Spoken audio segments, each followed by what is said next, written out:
El tema de hoy, Jesús, enseña del reino, basado en el libro de Mateo, capítulo 13, del 31 al 33.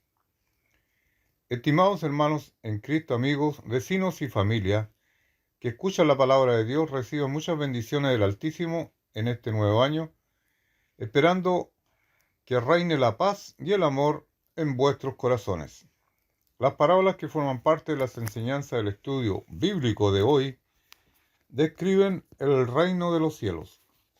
Este título y el del reino de Dios se usan para designar el señorío o gobierno de Dios. En las enseñanzas acerca del fin del mundo se refieren al tiempo cuando todos reconocerán a Dios como Señor y Rey. En cuanto al presente, todo el que confía en Dios y le obedece pertenece al reino de Dios.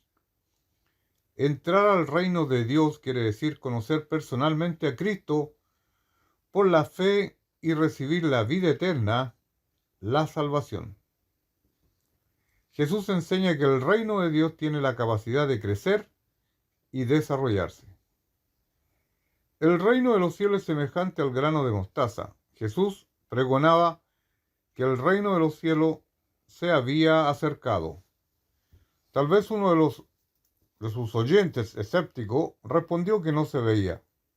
Jesús respondió con esta parábola: el grano de mostaza tampoco es grande en su principio. Es tan pequeño que apenas se ve, y servía en la conversación del primer siglo para representar una cantidad muy pequeña, el cual a la verdad es la más pequeña de todas las semillas, pero cuando ha crecido es la de mayor de las hortalizas. La mostaza crece y llega a ser tan grande que domina las otras plantas, alcanzando a veces una altura de 3 metros y más. El reino tiene la misma capacidad que una semilla de mostaza para desarrollarse y llegar a un fin tan distinto a su comienzo. Se hace árbol de tal manera que vienen las aves del cielo y hacen sus nidos en sus ramas. En el Antiguo Testamento, un árbol grande con las aves en sus ramas representaba un gran imperio. Ezequiel 17:23 y Ezequiel 31:6. En la literatura posterior de los judíos, las aves del cielo representaban las naciones de los gentiles. Jesús indica que el reino de Dios, que empezó con la predicación de Jesús en Galilea y unos pocos discípulos, crecería hasta tener lugar para todas las naciones del mundo. Analicemos la parábola de la levadura. Refuerza la enseñanza anterior. El reino de los cielos es semejante a la levadura que tomó una mujer y escondió en 3 medidas, más de 20 kilos, una cantidad suficiente para preparar pan y servir a 100 personas. Medida de harina hasta que todo fue leudado. La levadura es una parte pequeña de la masa y una vez mezclada no se ve ni se puede separar, pero su influencia llega a toda la masa. Así, el reino se extiende, muchas veces sin notarse, y llega a afectar a todo el mundo.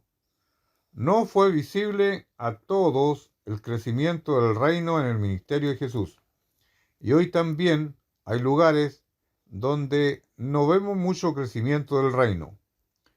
Pero el Espíritu Santo, como la levadura escondida, está obrando aún donde no se nota, para transformar a todo el mundo, como la levadura transforma a toda la masa.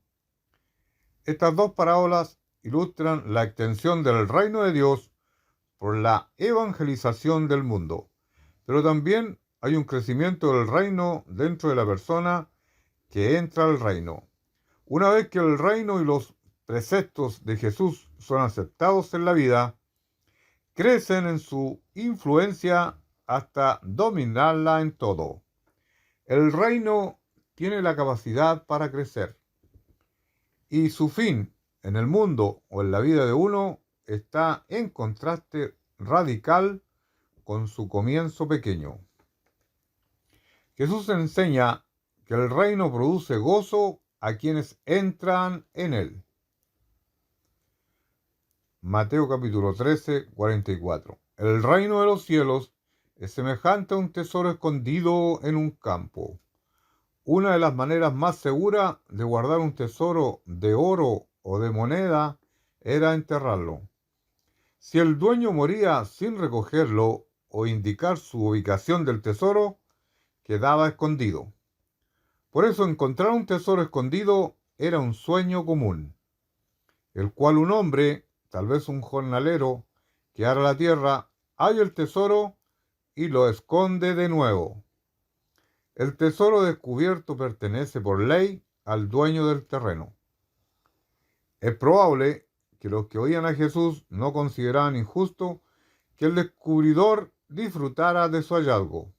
Sin embargo, para interpretar la parábola no es necesario determinar si la acción de esconder de nuevo fue justa. El énfasis está en el gozo.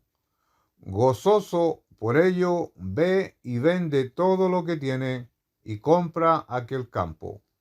El reino y el que pertenece a él no son semejantes a la acción de volver a esconder, sino al gozo que el tesoro da. Si un tesoro material puede producir un gozo que vale toda la hacienda de uno, ¿cuánto más vale el tesoro espiritual del reino? Cuando encuentra el reino de los cielos, una relación con Cristo, experimenta un gozo como ninguno otro que puede tener. Amén y amén.